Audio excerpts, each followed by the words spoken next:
তোমার বাড়ি? তোমার বাড়ি কোনটা? খবরদার আজে বাজে কথা বলো না। তোমার বাড়ি আর তোমার নেই। এখন শ্বশুর বাড়ি তোমার পরিচয়।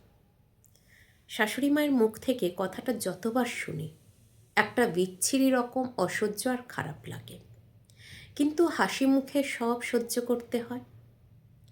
যাই হোক, আচ্ছা কাকু চলি, আমাদের বাড়ি যাবেন কিন্তু। শ্বশুরবাড়ির পাশেই এক কাকুকে বাপের বাড়ি আসার সময় যখনই বললাম আমাদের বাড়ি যাওয়ার কথা, সঙ্গে সঙ্গে আমার শাশুড়ি মা ঠিক এই একই কথাটা আবার বলে উঠলেন। আমার বিয়ে হয়েছে 1 মাস, বরের সঙ্গে বেড়াতে আমার বাড়ি মানে আমার বাবার বাড়ি আসছিলাম, তখনই আবারও এই কথাটা আমাকে শুনতে হলো। আচ্ছা আপনারাই বলুন তো, যে বাড়িতে আমি গোটা 22টা বছর কাটিয়ে আসলাম সেই বাড়ি একটা রাতের পরেই আমার বাড়ি আর থাকলো না। তাও তো আমার দাদা বা ভাই কেউ নেই। যদি থাকতো তাহলে তো মনে হয় কোনো দিনই ওই বাড়িতেও আর যেতে পারতাম না। এরকমই আমাদের সমাজে হয়ে আসছে। বাবার বাড়িতে যাওয়া মানে বেড়াতে যাওয়া, আর দাদা বা ভাই থাকা মানে সেটা মাত্র 2-1 বেলার জন্য বলা যেতে পারে।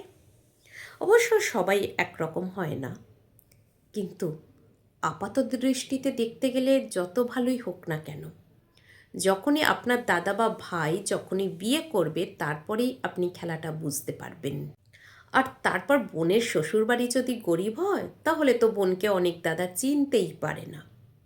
যাই হোক, আমার ভাগ্যটা হয়তো খুব ভালো বলে আমার কোনো দাদা বা ভাই নেই। বাড়িতে আমি একটাই মেয়ে আর আমার মা বাবা। এতগুলো বছর পর যখন তাদের একমাত্র মেয়েকে বাবা মা শ্বশুরবাড়ি পাঠিয়ে দেয়, তাদের জীবনটা যে কি দুর্বিষহ হয়ে ওঠে তারা সেটা কখনো মুখে বলতে পারে না। আবার দেখুন মজার বিষয়, সেই মেয়েরই যতদিন না বিয়ে দিতে পারছে তখন তাদের জীবনটা আরও দুর্বিষহ হয়ে ওঠে। যাক, সেসব কথা থাক। আমরা অনেকেই জানি যে বাবা মার বাড়িতে তার প্রতিটা সন্তানের সমান ভাগ থাকে, সে ছেলে হোক বা মেয়ে। অথচ তারপরেও বিশেষ করে একটা মেয়ের কোনো বাড়ি হয় না।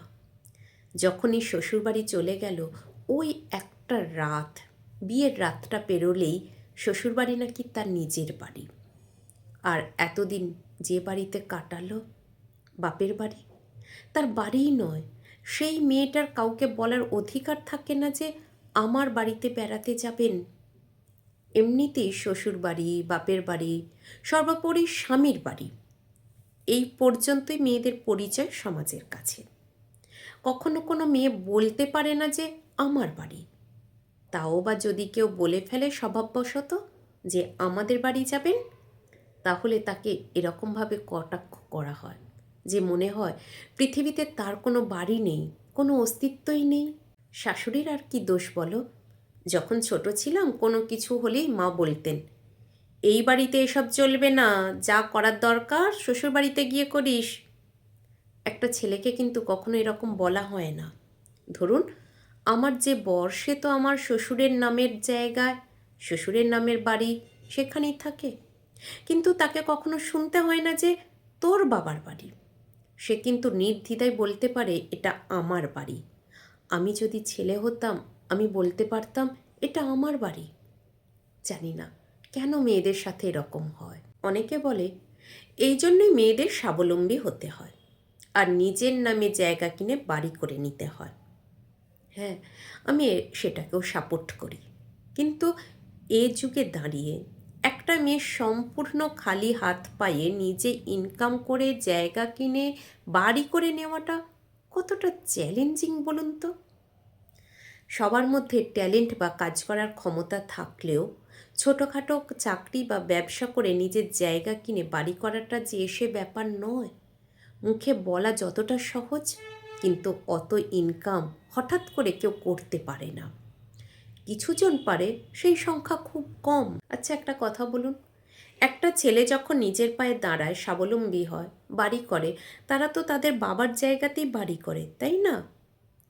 আমি মনে করি মেয়েদের দু জায়গাতেই অধিকার থাকে। বাবার বাড়িতে যেমন সম্পূর্ণ অধিকার থাকে, শ্বশুরবাড়িতেও কিন্তু সম্পূর্ণ অধিকার থাকে। সম্পূর্ণ অধিকার বলতে বউ হিসেবে সেখান থেকে তাকে কেউ সরাতে পারবে না, আর মেয়ে হিসেবেও বাপের বাড়ি থেকে তাকে কেউ সরাতে পারবে না। আমার তো মনে হয় এই হিংসা থেকেই সমাজ মেয়েদেরকে এতটা ছোট করা শুরু করেছে। তাই যখনই কেউ বলবে তোমার বাড়ি এটা নয়, তোমার বাড়ি ওটা নয়, তাকে সম্পূর্ণ মুখের ওপর বলে দিতে শিখুন যে হ্যাঁ, আমার তো দুটোই বাড়ি, এ বাড়ি ও বাড়ি, দুটো বাড়ি আমার নিজের। তাই কখনো বলবেন না যে এটা তোমার বাড়ি নয় বা ওটা তোমার বাড়ি নয়। নিজের অধিকারটা নিজেকে বুঝে নিতেই হবে। সমাজে টিকে থাকার জন্য সবাই লড়াই করছে, আমরা কোথাকার কে?